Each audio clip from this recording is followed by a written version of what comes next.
What's up, tribe? How you guys doing? Go ahead and hit that subscribe button, and I hope you like this video. This is Love and Hip Hop Miami Season 4, Episode 4. So listen, the episode picks up where we left off with Flo and her sister having this conversation, and her sister giving her this big revelation that your husband is cheating on you. He was sleeping with one of my girls. And she like, well, why you ain't tell me before? Well, he paid me not to tell you. So my husband slept with one of your friends and he paid you not to tell me.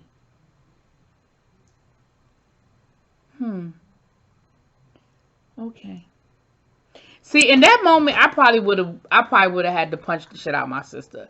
And again, not because I'd be mad at the messenger, but because you didn't tell me, and you're telling me now, on camera, and now you're telling me that the man paid you to be quiet. So it was worth it to you for whatever money he was giving you to not let your sister know that her husband is being unfaithful. Like, this whole storyline just don't make no damn sense to me. So then she ends up looking all over town for him. She goes to the restaurant. He ain't there. And I guess he's not answering her phone calls because instead of her calling from her phone, she gets the restaurant manager to call him from the phone. And then she's like, well, where are you? He talking about well, I was riding my motorcycle and it started raining. So that's not that smart. So I came home to change my clothes. To get another to get the car. But then I was hungry because I hadn't eaten all day. So I was fixing me something to eat before I went to the restaurant.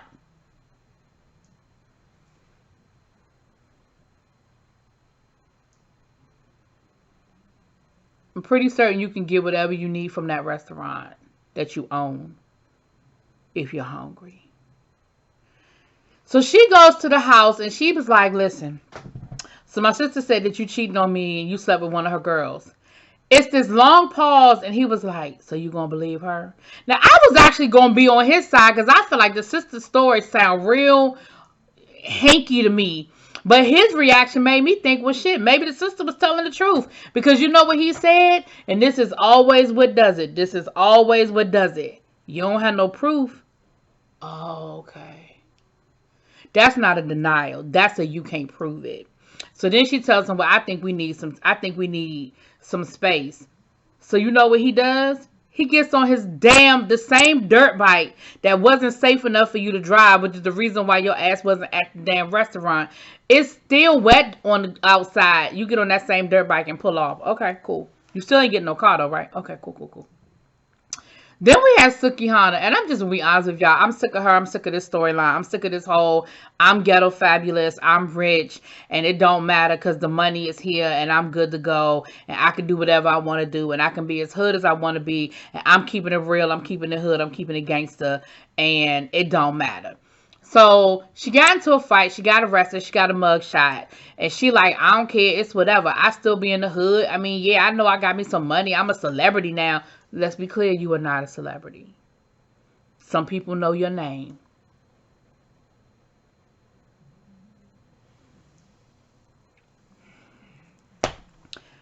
She down in the hood telling her friends about what happened on camera. You got a case pending. On camera talking about what happened. Yeah, I spoke, she spoke on me. And then she said, well, she was on my property. I wasn't on her property, but you was in the hood and she spoke on your kids. And I'm a protect mine. I'm a protect mine. Okay. All right.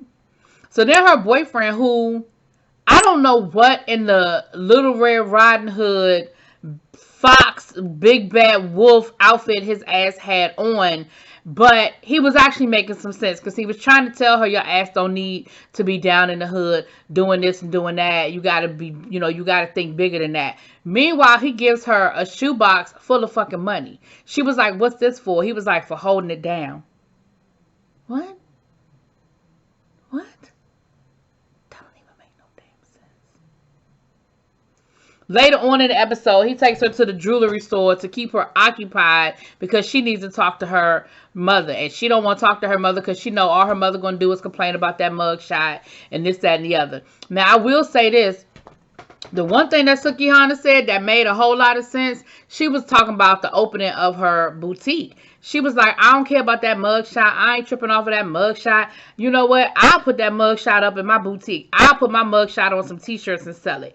Now, that is an idea. People will buy it. Your fans will absolutely buy a t-shirt with your mugshot on it. Okay?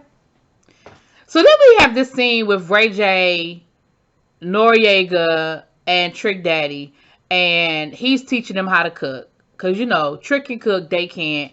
But in the midst of that, they get to talking about Joy. Look, I'm sick of that storyline too. Either y'all gonna be divorced or y'all not. Hell, he said the judge threw the damn divorce out because neither one of them showed up for court. What?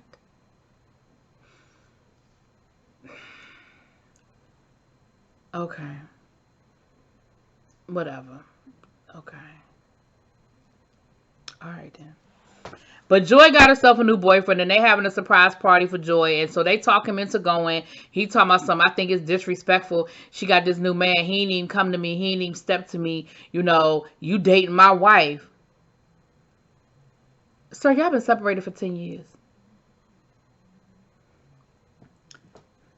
Anyway, we'll get back to that. Then we have Amara Negra, who... This was all weird too. Basically, she has both of her parents. She wants to build a better relationship with her father, but she really needs to understand the story because her parents are telling two different stories about what happened and why they're no longer together and who abandoned who and who was a deadbeat and this, that, and the other. Let me tell you something. Amara, she said, this is, you know, me not having a father in my life is what led me to not having healthy relationships, and I've been in toxic relationships with men. Amara, let me tell you something, ma'am. At this point, you just going to have to figure out a way to get through it. You might have to pay for some therapy. You might have to go talk to a therapist. But your mama and daddy have two totally different stories. And at this point, I don't think they ever going to come to any kind of meeting of the minds. Because he see it his way and she see it her way. But what I did here was your daddy left to go to Puerto Rico. And while he was in Puerto Rico, somebody cheated. I think it was some mutual cheating going on. I think when he left, she thought he wasn't really coming back, so she entertained other men. And he said that he heard that she was dating. I think it was mutual, okay? But at this point, does it really fucking matter? They not get back together because your mama straight up tried to pimp slap him. Like, those are your parents' issues. It really doesn't matter what happened. I'm not even being funny. Like, I don't think it matters. If you want a better relationship with your father, then build a better relationship with your father. But there is never going to be a meeting of the minds of who did who wrong. I just don't think that's what's going to happen here. I mean, y'all call me crazy, but I just don't think that's what's going to happen here. Okay?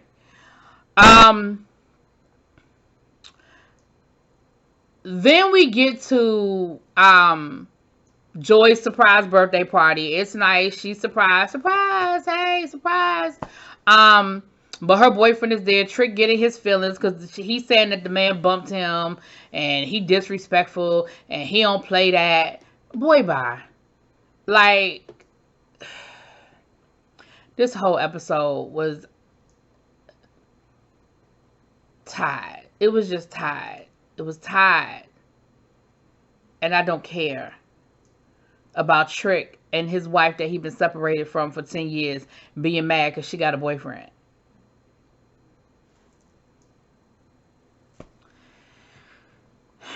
I mean, I feel like that was the whole episode. I ain't even got 10 minutes in it.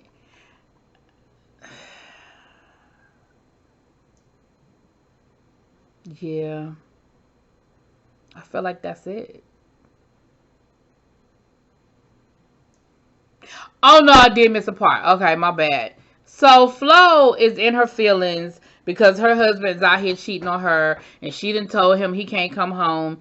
So, she goes into the studio. Now, she's in the studio with this producer that she swears she been trying to get in the studio for years. He's this big producer, this big Haitian producer, and they get to talking and, you know, he's telling her, you know, about her music and the sex appeal of her music and how he wants it to be sexy. And she was like, yes, I can be sexy. Like, my music is sexy, but right now I'm just not feeling that sexy. So she goes in the booth to lay the track. She tells him, "You coming with me?" He was like, "Sure." Now, I ain't never seen the producer go in the booth. I done seen the producer be at the booth, but I ain't never seen the producer go in the booth.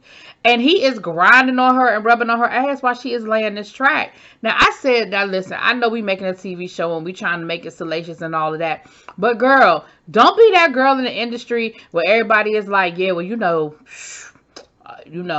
she, effing for beats. Like, don't get that reputation. Don't be that girl. Just because you mad at your husband, don't mess up your reputation. You in there letting that man rub all on your ass and bump and grind on you, and you claim that this is somebody that's so respected in the industry, and you've been trying to get a meeting with him and get him in the studio all this time, and you want him to take you seriously. Not doing that, you not. Now, I know I went left on that, but I was just like, girl, that is not a good look, whether it's for a TV show or not. That is not a good look that you mad at your husband, and so now you're going to get down with the get down to the studio. No, ma'am.